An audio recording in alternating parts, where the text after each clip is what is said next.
Hello, my name's Angie Lockhart, and this is one in a series of vlogs that I have committed to doing about life and about the messiness of life and how we come through and come out the other end.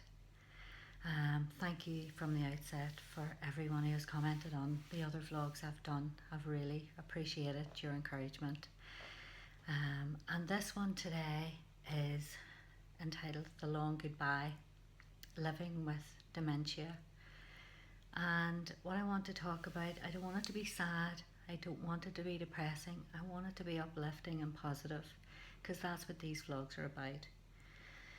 But I have thought long and hard about this one, and this is a hard one to do because it is emotionally, well, it affects my whole family, and it's about my mum. My mum's called Amy, and this is about our Amy. I just want to start by telling you a bit about my mum, who she was as a person before this disease robbed her of her mind. My mum had me when she was 21, so she was a young mum.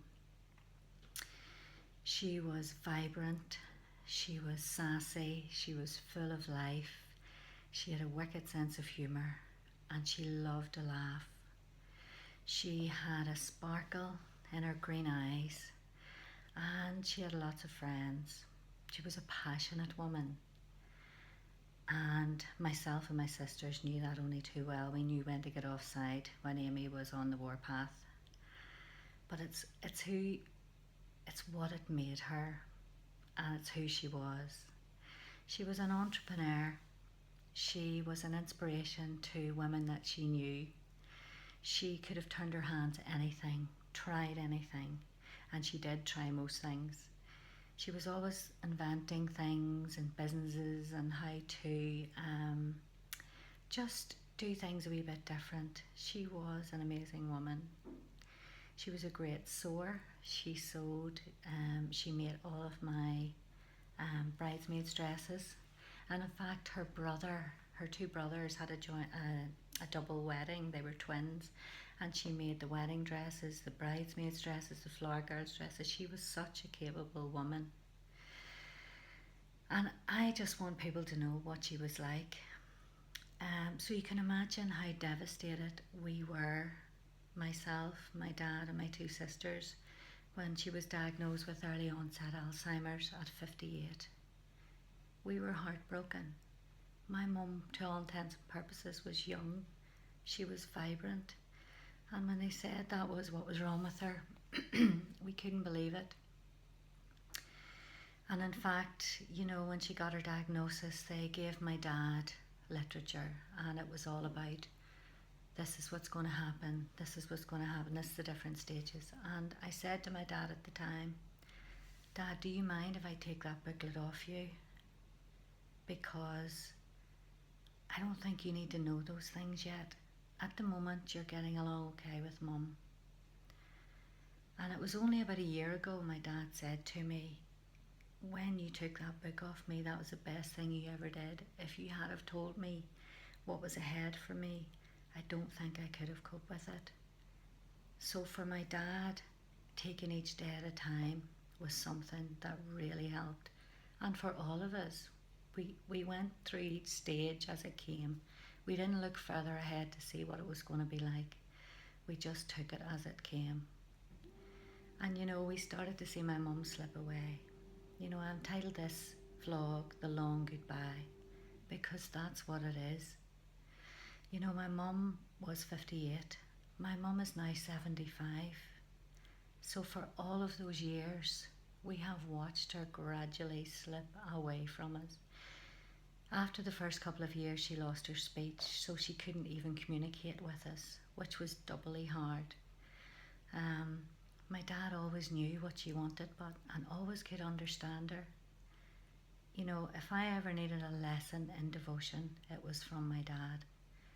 My dad nursed my mum at home for 10 years and reluctantly allowed her to go into full-time care only after 10 years of devotion.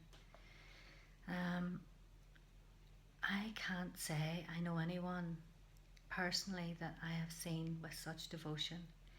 She's in a nursing home now and he goes every day. I think he takes one day off a week just to rest himself. But he is a legend and he loves her to the moon and back. And there's no one else for my dad once as my mum's still alive, even though he has lost her many years ago in mind.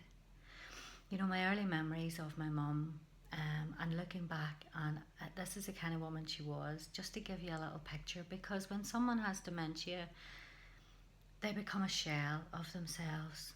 Their personality goes, who they are goes, and suddenly you're defined by that dementia name. So I want to just tell you what, she was like whenever I was growing up. My three sisters, sorry, my two sisters, three of us, two sisters, we were all born in different decades. I was the 60s, my sister was the 70s, my other sister was the 80s. In fact, you might find this amusing.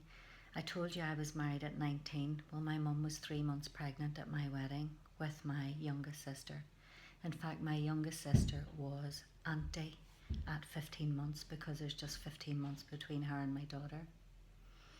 So very much my mum and I had babies and children at the same time. It was a very unique situation, and my mum was a great granny. She used to have such fun with my kids, and I'm so grateful that I had that opportunity for her to be a granny. My other sisters haven't. And my youngest sister, as I said, was 18 when my mum was diagnosed, which was hard. So my younger sisters haven't had that same opportunity for her to be a granny to their children, which is hard. But I remember I was about 14, my mum was about 35, and she had to come into school for an interview. And what my mum was like then was, I remember her coming into school and I was up in the top corridor with some friends looking out, and we could see the entrance. I knew she was coming, and in she walked. It was the 70s. She had a chocolate brown trouser suit on, orange shirt, collar out as you do in the 70s, and her hair, her makeup, she was not stunning. Never, not a hair out of place. And my friends were all, oh, is that your mum? She looks so lovely. She's so young. In fact, my friends loved coming to my house because my mum was always such good fun. And she was relevant and she was young. And not saying that if you're an older mum that you're not relevant and young at heart, because I know that is very true of a lot of people I know. But that was my experience of my mum. So I just want to leave you with this thought, that if you're going through dementia, I call it the long goodbye, because if you lose someone and they die, how tragic and terrible that is. You grieve and you have your memories and you live your life. But with dementia, a lot of you will know that that person that you're grieving, and we've grieved the loss of my mum's spirit and the loss of my mum's personality. We've done all that grieving for her, but when she does finally pass away, we will grieve the physical loss of her presence. And I know that will be difficult too, but in a different way. But the long goodbye is because my mum's there every day to remind us of what we've lost, and that's the cruel nature of dementia. But how we cope with that is remembering the good times. When we all get together, my sisters, my dad, my children, and we chat about my mum, we have fun, we laugh, we say, do you remember when she did this? Do you remember mummy said that? Or do you remember the time this? That's how you cope. We're very resilient as human beings, and life does go on, as I said, and we are living with that dementia, but we're doing the best we can to get through it. I just want you to think about that, and think, if you're going through that now, or if you've been through it, you'll resonate with it if you've been through it. But if you're going through it now, hold on to the memories, hold on to the good times, because that's what we have. That's all we have at the end of the day, and we don't know what tomorrow holds for any of us. But I'm really hoping that this vlog helps some people who are in a tough situation at the minute. Dementia is a cruel disease, but there is ways through it, and there is ways to actually come to terms. And grief is a process.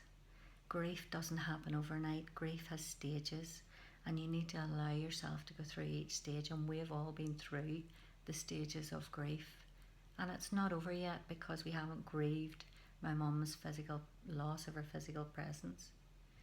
We will do one day, but until then we'll keep holding on to those memories. I hope you've enjoyed the vlog and found it helpful. Until the next time, bye for now.